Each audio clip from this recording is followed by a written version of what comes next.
बिस्मिल्लाहिर्रहमानिर्रहीम। अस्सलाम वालेकुम students and all the viewers. उम्मीद है कि आप सब खराफिस होंगे। तो स्टूडेंट्स, आज की इस वीडियो में हम जो है मैथमेटिक्स पोर्शन के 25 MCQs को डिस्कस करेंगे जो हमारे थर्ड ऑनलाइन मॉक टेस्ट में आए थे। ठीक है, तो उसको डिस्कस करते हैं। उससे पहले देखो, मैं आप लोगों को कुछ बातें बता दूं कि जो है अगर आप इस ऑनलाइन मॉक टेस्ट में एनरोल करना चाहते हो, ठीक है, डिस्क्रिप्शन में मेरा नंबर मिल जाएगा, या प्रीवियस वीडियो में जो ये मैंने आप लोगों को पोस्टर दे दिया था, उसमें समझा दिया था कि आप किस तरीके से हमारे ऑनलाइन मॉक टेस्ट में इनरोल कर सकते हो। ठीक है, इंशाल्लाह फिर इस वीडियो के बाद जो है हम जो भी हमारी वीडियो होगी वो वन शॉट लेक्चर होगा, जिसमें मैं आपको जो ही डिफरेंट जो है टॉपिक समझाऊंगा। ठीक है, तो स्टार्ट करते हैं अपनी वीडियो को। ठीक है, तो देखो पहला एमसीक्यू हमारे को क्या कह रहा है, वो कह रहा है कि tan 60 degree is equal to, ठीक है, आपके पास tan 60 जो है वो किसके इक्वल होता है। ठीक है, यानी कि tan 60 की वैल्यू आपके पास क्या होती है बेटा, वो होती है आपके पास रेडिकल 3। ठीक है, ये याद रखना, ये आपको जो है ये मोस्ट इंपॉर्टेंट है। इस तरीके से वैल्यू पूछ सकता है, tan 60 या tan 90 या sin 90 या cos 90 की वैल्यू क्या होती है।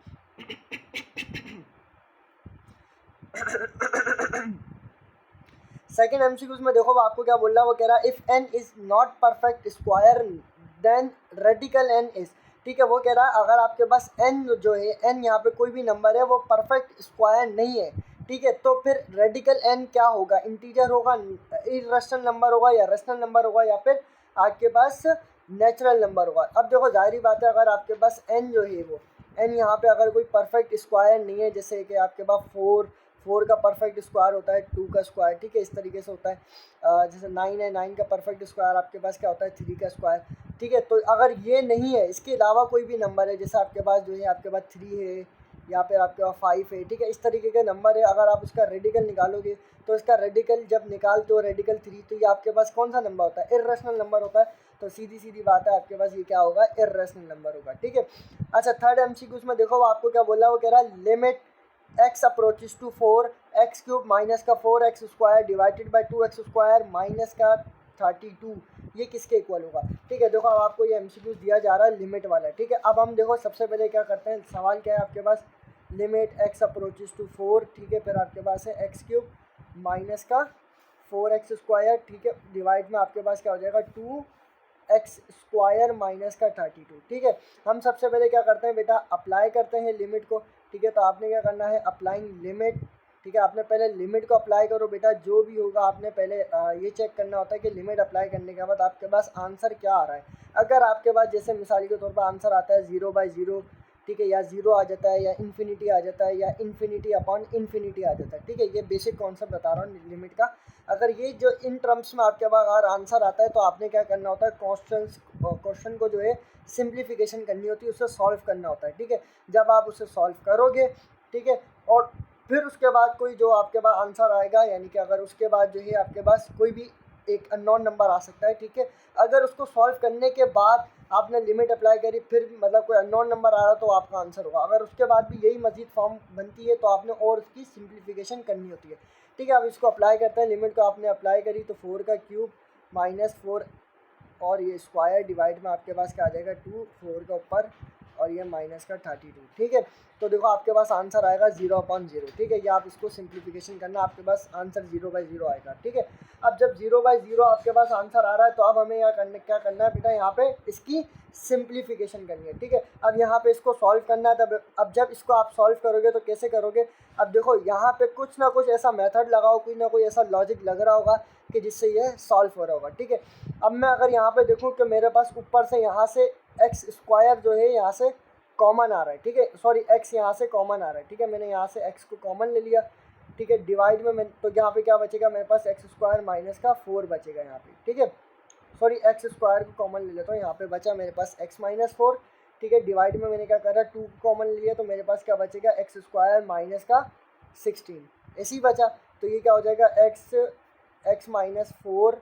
ठीक है, डिवाइड में मेरे पास क्या हो जाएगा, अब यहाँ पे देखो इस तरीके से मैं अगर इसको इस तरीके से लिख सकता हूँ, एक्स स्क्वायर माइनस का आपके पास 4 का स्क्वायर। ठीक है, इस तरीके से मैं लिख सकता हूँ इसको। जब इस तरीके से लिखूंगा तो मेरे पास क्या बनेगा, एक्स माइनस 4 और एक्स प्लस 4। ठीक है, यानी कि आपके पास वो जो टर्म बनी है, यहाँ पे मैंने ए स्क्वायर माइनस बी स्क्वायर का फार्मूला लगाया। ठीक है, जब ये फार्मूले के मुताबिक इसको खोला तो एक्स माइनस 4 से एक्स माइनस 4 कैंसिल हो गया। ठीक है, अब यहाँ पे ऊपर आपके पास क्या बचा बेटा, आपके पास बचा एक्स स्क्वायर डिवाइड में बचा 2 एक्स प्लस का, जब मैंने इसको उससे मल्टीप्लाई कर दिया 2 4 8, ठीक है। जब अप्लाई करी लिमिट क्या आती है आपके पास 4 का स्क्वायर डिवाइड में आपके पास क्या हो जाएगा, और ये 8 हो जाएगा, ठीक है। जब इसको आप सॉल्व करते हो तो ऊपर बचता है 16, नीचे क्या बचता है, नीचे भी आपके पास जो बेटा आता है आंसर वो भी 16 आता है। 16 को 16 से डिवाइड किया तो आपके पास जो आंसर आया बेटा वो कितना आया, 1 आया, ठीक है। समझ में आया, यानी कि हमने इसकी सिंप्लीफिकेशन करी, ठीक है। जब यहाँ पे 2 4 8 हो गया, 8 और 8 कितना हो गया 16, ऊपर भी आ गया 16, ठीक है। तो अब जब 16 ने 16 को डिवाइड किया तो आंसर 1 आ गया। अब यहाँ पे 1 कहाँ है हमारे पास, तो बी ऑप्शन में यहाँ पे हमारे पास 1 आंसर है, ठीक है। अच्छा, फोर्थ एमसीक्यू में देखो आपको क्या बोल रहा है, वो कह रहा है when you have a toss a coin, ठीक है। आपने क्या करा, जब आपने एक कॉइन को टॉस किया, ठीक है, तो what is the probability of not getting a head, ठीक है। वो आपको ये बोल रहा है कि अगर आपने एक कॉइन को टॉस किया तो क्या प्रोबेबिलिटी है कि आपके पास हेड नहीं आएगा, ठीक है। तो पहले आप इसके क्या करोगे, टोटल आउटकम्स निकालोगे। टोटल आउटकम्स कैसे निकलते हैं, 2 की पावर n के जरिए निकलते हैं। n यहाँ पे क्या होगा कि जितने आपके पास क्या होंगे, कॉइन्स होंगे, ठीक है। तो आपके पास कॉइन कितना था, 1 था, एक ही कॉइन था, यानी कि 2 की पावर 1, तो आंसर क्या आ गया, 2 आ गया। यानी कि पॉसिबल टोटल आउटकम्स आपके पास कितना आ गए, 2 आ गए। तो आपको उसमें से क्या करना था, एक हेड नहीं लाना था, तो यानी कि अगर आपके पास 2 में से एक हेड तो आएगा नहीं, यानी कि अगर आप कॉइन को टॉस करोगे तो आंसर क्या आएगा, या तो हेड आएगा या तो टेल आएगा। तो एक में हेड नहीं आएगा, बाकी क्या आएगा, 2 में से एक में हेड नहीं आएगा, बाकी क्या, और दूसरे में टेल आ जाएगा, ठीक है। तो आपके पास आंसर क्या आएगा, 1/2, ठीक है। तो कहाँ पर है 1/2, तो ये आपका 1/2 आंसर होगा, ठीक है। अच्छा, वो क्या आपको क्या बोल रहा है, वो कह रहा है 5वें एमसीक्यू में वो कह रहा है कि if 2 rows of a matrices are identical, ठीक है। वो आपको क्या कह रहा है, 2 रोज है मैट्राइसिस की, वो क्या है आपके पास, आइडेंटिकल है। आइडेंटिकल का मतलब क्या है, उसके क्रॉसपॉन्डिंग एलिमेंट्स आपके क्या होने चाहिए, सेम होने चाहिए। जैसे आपके पास एक जो है एक मैट्राइसिस की रो है जो कि ABC, ठीक है, और दूसरी जो है आपके पास दूसरी जो B आपके पास एक और है, उसका भी जो एलिमेंट्स हैं वो भी क्या है, यही है, ठीक है। तो क्या होगा, जो भी अगर आपके पास मैट्राइसिस का रो या कॉलम जो है वो आइडेंटिकल का मतलब क्या होता है कि उसके रो और कॉलम्स, ठीक है, या तो रो या तो कॉलम जो है उसके क्या होने चाहिए, क्रॉसपॉन्डिंग एलिमेंट सेम होने चाहिए, ठीक है। इन दोनों के क्रॉसपॉन्डिंग एलिमेंट्स आपके पास सेम है, ठीक है। अब वो कह रहा है अगर हम उसका डिटर्मिनेट निकालें तो वो किसके इक्वल आएगा, या तो वो लेस देन 1 होगा, या 0 होगा, या ग्रेटर देन 1 होगा, या फिर वो अननोन होगा, ठीक है। तो जाहिर बात है अगर 2 आपके पास मैट्राइसिस है, ठीक है, यानी कि आइडेंटिकल मैट्राइसिस है, तो वो क्या होगा, अगर उसके क्रॉसपॉन्डिंग एलिमेंट्स आपके पास जाहिर बात है अगर वो सेम होंगे या इक्वल होंगे तो उसका डिटर्मिनेट हमारे पास क्या होता है बेटा, वो 0 होता है, ठीक है। या आप भले निकाल के चेक करिएगा ना, तो ये 0 आपके पास आंसर आएगा, ठीक है। सो उम्मीद है कि आपको यहाँ तक समझ में आ गया होगा। अब आगे चलते हैं, ठीक है स्टूडेंट्स। अब देखो वो आपको क्या बोल रहा है, छठे एमसीक्यूज में वो कह रहा है the solution of differential equation dy/dx is equal to the sine x is, ठीक है। अब देखो ये मोस्ट इंपॉर्टेंट एमसीक्यूज है, ठीक है, ये इंपॉर्टेंट है। ये मैंने जो है कायदा आवाम यूनिवर्सिटी का जो 2018 या 19 का पास पेपर है उसमें से मैंने ये एमसीक्यूज लिया है, ठीक है। तो ये इंपॉर्टेंट एमसीक्यूज है। देखो इसमें क्या बोलना चाह रहा है, आपने डिफरेंशियल इक्वेशन निकालनी है dy/dx की, ठीक है। तो सिंपल सी बात है, इसमें थोड़ा सा कंफ्यूज कर रहा है आपको एमसीक्यूज में। वो इस एमसीक्यूज का मतलब ये है कि अगर आपके पास ये dy/dx बराबर है किसके, साइन एक्स के, ठीक है। तो अगर आपने क्या करा बेटा, इस dx को यहाँ पे डिवाइड कर रहा, वहाँ जाके क्या करा, इसको मल्टीप्लाई करवाया, तो क्या हो जाएगा dy/dx साइन एक्स और इंटू dx। अब ये आपके पास क्या बन गया बेटा, एक इंटीग्रेशन की फॉर्म बन गई। अब जब इसको इंटीग्रेट करोगे आप, ठीक है, तो आपके पास y किसके इक्वल आ जाएगा बेटा, जब आपने इंटीग्रेशन अप्लाई करी तो आपके पास y जो है वो बराबर आ जाएगा, यानी कि इंटीग्रेशन लेनी है आपने किसकी, साइन एक्स की। तो साइन की इंटीग्रेशन क्या होती है, माइनस का कॉस एक्स होती है, ठीक है, और प्लस का c कांस्टेंट हो गया, तो ये आपके पास इंटीग्रेशन आ गई, ठीक है। उसने बेसिकली ये डिफरेंशियल इक्वेशन जो है थोड़ा कन्फ्यूजन के लिए आपको कहा था। तो आपके पास कहाँ पर ये ऑप्शन, ये ए ऑप्शन है आपके पास जो है वो राइट है, ठीक है। अच्छा, ये चीज़ याद रखना, अगर आप डेरिवेटिव लेते हो, यानी कि अगर मैं d/dx, ठीक है, इसका साइन एक्स का डेरिवेटिव लेता हूँ तो क्या आएगा, कॉस आएगा, ठीक है। अगर यही इसकी इंटीग्रेशन में लूँ, ठीक है, तो अगर dy/dx यानी कि इसकी ये जो है इंटीग्रेशन ले लूँ मैं साइन की, इंटीग्रेशन ऑफ साइन एक्स, तो आपके पास क्या आता है बेटा, माइनस का कॉस एक्स। तो ये एक दूसरे के रेसिप्रोकल होते हैं, ठीक है, ये याद रखना। अच्छा, आपके पास जो है 7वां एमसीक्यू देखो, वो क्या आपको क्या बोल रहा है, वो कह रहा है ज्योमेट्रिक मीन्स बिटवीन 3 and 12, ठीक है। आपने क्या करना है, ज्योमेट्रिक मीन निकालना है किसका, 3 और 12 के दरमियान का। ठीक है, तो आपको पता है कि ज्योमेट्रिक मीन यानी कि हमारे पास जो ज्योमेट्रिक वाली सीरीज़ होती है उसमें ज्योमेट्रिक मीन का फार्मूला आपके पास क्या होता है बेटा, ज्योमेट्रिक मीन यानी कि G.M, उसका फार्मूला आपके पास क्या होता है, प्लस माइनस का रेडिकल AB। ठीक है, ये आपके पास फार्मूला है। तो आप जब इसको फार्मूले में पुट करोगे तो प्लस माइनस आपके पास ऐसा का ऐसा, तो आपके पास एक यहाँ पे क्या था, जो 3 था और 12 आपके पास क्या था, B था, यानी कि 3 मल्टीप्लाई बाय 12। तो आंसर क्या आ गया, रेडिकल 36। जब 36 का आप रेडिकल निकालोगे तो प्लस माइनस जो आपके पास पहले से बाहर था, ठीक है, ये प्लस माइनस, तो क्या आ जाएगा, प्लस माइनस का 6 आ जाएगा। ठीक है, तो आपके पास यहाँ पे प्लस माइनस का 6 यहाँ पे क्या है, ये आपके पास डी ऑप्शन में है। ठीक है, अच्छा 8वें MCQ में देखो आपको क्या बोला, वो क्या है, real component of 4 minus iota की होल स्क्वायर। ठीक है, आपने इसमें जो है रियल पार्ट को बताना है कि इसमें से रियल पार्ट कौन सा है आपका।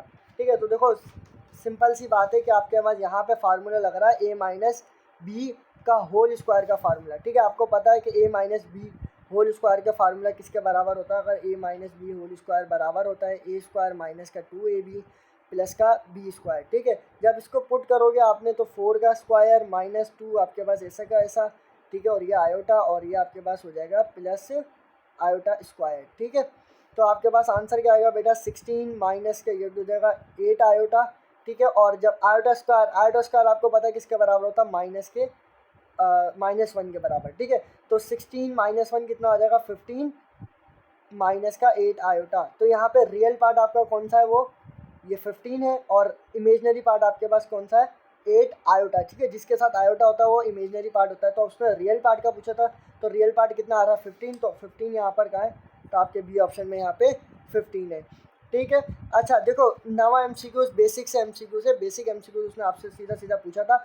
वो कह रहा है कि for what value of k will be average of 3, 8 and k be equal to the 10। ठीक है, आपसे पूछ रहा है कि k की वैल्यू क्या होगी अगर हम जो है एवरेज ले रहे हैं किस किस का, किन नंबर्स का, 3, 8 और k का।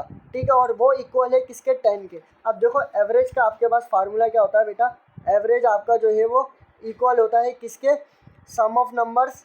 ठीक है, सम ऑफ नंबर और डिवाइड में आपके पास क्या आ जाएगा, टोटल नंबर, यानी कि टोटल नंबर आपके पास कितने थे। तो बेटा देखो सम ऑफ नंबर्स आपके पास कौन कौन से, 3, 8 और k है। ठीक है, तो आप यहाँ पे लिख दो भाई 3 + 8 + k। ठीक है, डिवाइड में आपसे भाई कितने टोटल नंबर थे, आपके पास 3 थे, 1 2 3। ठीक है, तो आपके पास कितना आ गया बेटा, यहाँ पे 3 आ गया। और वो किसके इक्वल थे, ये जो एवरेज आपको गिवन दे रहा था वो सवाल में। ठीक है, कितना दे रहा था वो आपको, 10 दे रहा था। ठीक है, तो यहाँ पे कितना आ जाएगा, 10 आ जाएगा। ठीक है, अब जब 3 यहाँ पे डिवाइड कर रहा है, वहाँ जाके मल्टीप्लाई करेगा तो आंसर क्या आ जाएगा, 30। ठीक है, और 8 और 3 कितना होगा, 11। ठीक है, प्लस का k, आपने k की वैल्यू मालूम करनी है। तो ये यहाँ पे क्या है, जो आपके पास जो है 11 जो है यहाँ पे क्या प्लस का, वहाँ जाके किस में हो जाएगा, माइनस का। तो यहाँ हो जाएगा 30 माइनस का 11 इक्वल टू k। ठीक है, ठीक है स्टूडेंट्स, तो क्या आ गया, 30 माइनस 11 इक्वल टू k। ठीक है, आपने k की वैल्यू मालूम करनी है। अब 30 को जब माइनस करोगे 11 से तो कितना आ जाएगा आपके पास, 19 इक्वल टू k। ठीक है, तो k की वैल्यू आपके पास कितनी आ गई, 19 आ गई। ठीक है, तो यहाँ पे ऑप्शन में 19 यहाँ पर कहाँ है, तो आपके पास ये रहा सी ऑप्शन जो 19 है। ठीक है, अच्छा 10वां MCQ में देखो आपको क्या बोला, वो कह रहा find the number of possible arrangements if 6 officer sit on the round table. ठीक है, वो कह रहा है कि हमें जो है मालूम करना है नंबर ऑफ पॉसिबल अरेंजमेंट्स। क्या मालूम करना है, पॉसिबल अरेंजमेंट मालूम करनी है। ठीक है, किस चीज़ की, वो कह रहा है अगर जो 6 ऑफिसर्स हैं वो कहाँ पर बैठेंगे, राउंड टेबल पर, यानी कि जो आपके राउंड टेबल पे कितने ऑफिसर्स बैठेंगे, 6 ऑफिसर बैठेंगे। ठीक है, वो कितनी अरेंजमेंट यानी कितने तरीक़ों से बैठ सकते हैं, यानी कितने वे से आपके पास बैठेंगे। तो आप क्या करोगे, यानी कि हर ऑफिसर एक टेबल पर बैठेगा। ठीक है, तो आपके पास फार्मूला जो बनेगा वो बनेगा n-1 का फैक्टोरियल। तो आपके पास n कितना है, यहाँ पे 6 था, तो 6 - 1 का फैक्टोरियल, तो कितना आ जाएगा, 5 का फैक्टोरियल। और आपका 5 का फैक्टोरियल बराबर होता है 120 के। ठीक है, देखो ये निकाला इस तरीके से कि अगर आपके पास कितना था, एक ही आपके पास जो नंबर रिक्वायर्ड है वो क्या है, 6 ऑफिसर्स रिक्वायर्ड है, यानी कि नंबर क्या है, 6 है। अब वो 6 ऑफिसर्स क्या कर रहे हैं, वो बैठ रहे हैं एक राउंड टेबल पर। ठीक है, और हमें क्या मालूम करना था, नंबर ऑफ पॉसिबल अरेंजमेंट मालूम करनी थी, यानी कि कितने तरीक़ों से वो बैठ सकते हैं। ठीक है, तो क्या जो आपके फार्मूला बनेगा n-1। ठीक है, तो n-1 का फैक्टोरियल, तो क्या हो जाएगा, 5 फैक्टोरियल। 5 फैक्टोरियल बराबर होता है 120 के। तो कहाँ है, यहाँ पे बी ऑप्शन में आपके पास 120 है। ठीक है, सो उम्मीद है कि आपको यहाँ तक बिल्कुल अच्छे से समझ में आ गया होगा। आगे चलते हैं। ठीक है। अब नेक्स्ट MCQs में आप देखें वो क्या बोल रहा है, वो कह रहा है इन स्क्रिप्ट रेडियस, ठीक है। इन स्क्रिप्ट रेडियस जो है वो आपका उसका मतलब फार्मूला क्या होता है या वो किसके इक्वल होता है, ठीक है। तो वो आपका बराबर होता है किसके, डेल्टा डिवाइडेड बाय एस के, ठीक है। अच्छा, the function of f(x) is equal to sine x is, ठीक है। आपके पास साइन एक्स जो है वो आपके पास कौन सा फंक्शन है, ऑड है, इवन है, इन्वर्स है या फिर मॉड्यूलस है, ठीक है। तो बेसिकली आपके पास साइन एक्स जो है वो ऑड फंक्शन होता है और कॉस आपके पास क्या होता है, इवन फंक्शन होता है। अब कैसे होता है देखो, यहाँ पे मैं आपको समझा देता हूँ कि आप क्या करते हो, अगर आपने ये आपका कॉस और ये आपके पास अगर इसको माइनस नेगेटिव एंगल से मल्टीप्लाई करते हो तो आंसर क्या आता है बेटा, हमेशा कॉस एक्स आता है, यानी कि पॉजिटिव आंसर आता है, ठीक है। और अगर आपके पास साइन आपके पास जो है ये एंगल आपके पास नेगेटिव है, जब इसको मल्टीप्लाई करोगे तो आपके पास आंसर क्या आएगा, माइनस का साइन एक्स, ठीक है। तो इस वजह से ये ऑड है, ठीक है। और ये आपके पास क्या है, इवन फंक्शन है, ठीक है। तो कॉस तो आपके पास इवन होता है, साइन आपके पास क्या होता है, ऑड फंक्शन होता है, ठीक है। अच्छा, the period of 4x is sine 4x is, ठीक है। साइन 4x का जो है आपके पास पीरियड क्या होगा, ठीक है। तो आपके पास पीरियड होता है वो साइन 4x का क्या होता है, π/2 होता है, ठीक है। ये आपने याद रखना है। अच्छा, इंटीग्रेशन ऑफ ई की पावर x माइनस का साइन x dx, ठीक है। आपने इसकी इंटीग्रेशन निकालनी है, ठीक है। जब इंटीग्रेशन निकालोगे आप ई की पावर x माइनस के साइन x की इंटीग्रेशन आपके पास क्या निकलेगी, इन दोनों के अलग अलग इंटीग्रेशन लोगे तो इसकी इंटीग्रेशन आपके पास क्या आती है, ई की पावर x से आती है, ठीक है। और साइन की इंटीग्रेशन आपको पता है क्या आती है बेटा, माइनस का कॉस x प्लस का c, ठीक है। जब माइनस इंटू माइनस इसको प्लस करेगा तो किसके बराबर आ जाएगा, ई की पावर x प्लस का कॉस x प्लस का c, ठीक है। तो ये आपके पास इंटीग्रेशन आ गई। तो यहाँ पर कहाँ पर है, ये आपके पास बी ऑप्शन यहाँ पे राइट है, ठीक है। अच्छा, 15 में MCQs में देखो आपको क्या बोला, वो कह रहा how many minutes are there in 360 degree, ठीक है। 360 डिग्री के अंदर जो है वो कितने मिनट्स होते हैं, 36 या फिर 3600 या फिर आपके पास क्या है 21,600 या फिर 2,16,000, ठीक है। तो ये आपने बताना है किसके बराबर होता है, ठीक है। देखो बेसिकली आपका जो आपके पास 1 डिग्री जो है ना, ठीक है, 1 डिग्री जो है वो कितने मिनट्स के इक्वल होता है बेटा, आपका वो बराबर होता है 60 मिनट्स के, ठीक है। ये आपने याद रखना है, 60 मिनट्स के वो इक्वल होता है। तो आपने कितने निकालना है, 360 निकालना है। तो 360 को 60 से मल्टीप्लाई करोगे तो आपके पास आंसर आएगा 21600, ठीक है। यानी कि 61,600 मिनट्स के वो इक्वल होता है, ठीक है। तो आपके पास यहाँ पर कहाँ पर है बेटा, वो सी ऑप्शन में राइट है, ठीक है। अच्छा, 16 में MCQs में देखो आपको क्या बोला, वो कह रहा 1 + 10 square x is equal to, ठीक है। आपके पास 1 + 10 स्क्वायर एक्स जो है वो किसके इक्वल होता है, ठीक है। आपके पास बेसिकली ये इस दूसरी ट्रिग्नोमेट्री वाला फार्मूला है। एक हमने फार्मूला पढ़ा था 1 - कॉस स्क्वायर बराबर होता है साइन के, या 1 + cos square minus sine square के बराबर होता है, इस तरीके का फार्मूला पड़ा था। अब यहाँ पर 10 स्क्वायर आ गया तो 10 का जो रिलेशन बनता है वो सेक से बनता है, ठीक है। तो यहाँ पर आ जाएगा कि 1 + 10 स्क्वायर एक्स जो है बराबर होता है किसके, सेक स्क्वायर के, ठीक है। आगे चलते हैं, ठीक है। नेक्स्ट MCQs में देखो आपको क्या बोला जा रहा है, वो कह रहा है द पॉइंट 4, -2, -2, 4 और 4, 4, ठीक है, आर वर्टिसेस ऑफ ट्राइंगल, ठीक है। ये जो है वर्टिसेस हैं किसके, ट्राइंगल के।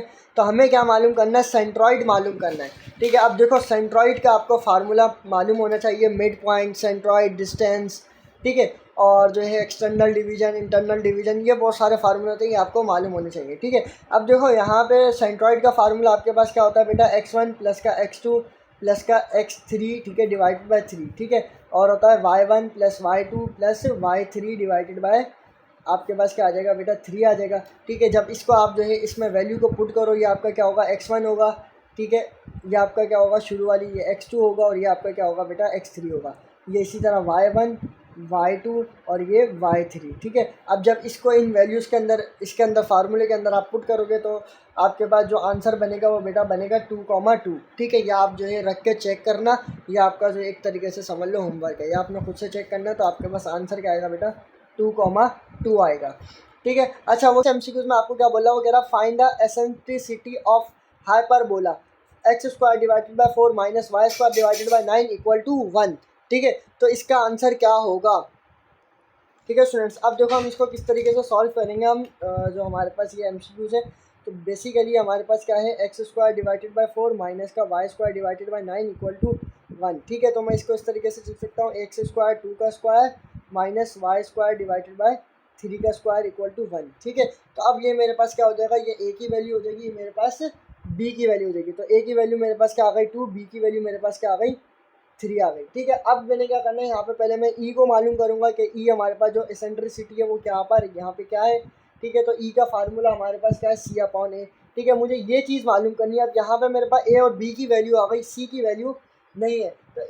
तो सी की वैल्यू को मालूम कैसे करेंगे हम, इस वाले फार्मूले से, जो हाइपरबोला वाला फार्मूला वो क्या है, b square equal to c square minus का ए स्क्वायर। ठीक है, तो सी स्क्वायर की वैल्यू जहाँ पे ए और बी की वैल्यू का आप यहाँ पे रखोगे तो क्या हो जाएगा, 3 का square equal to c square minus a का स्क्वायर, आपके पास क्या है 2 का स्क्वायर। ठीक है, तो ये आपके पास क्या हो जाएगा, आपके पास ये हो जाएगा 9।